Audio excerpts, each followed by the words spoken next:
Okay, what we got going on here is we got some nice creamed Dryad saddles. I made them in creamy onion broth with butter, a little bit of evaporated milk, some salt, some pepper, a touch of garlic, and as you see there's onions in there.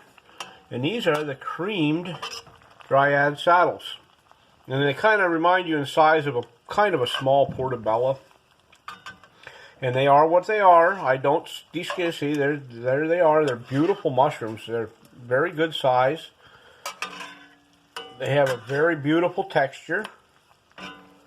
There they are. The gorgeousness of Dryad saddle. If I could flip them. There we go. See? There you go. And they are doing very well. They smell delicious. And here's some of the more of the stemish hunk in the part of the stem where I took them and I chunked them up in little pieces, and I'm going to dehydrate them for soup later.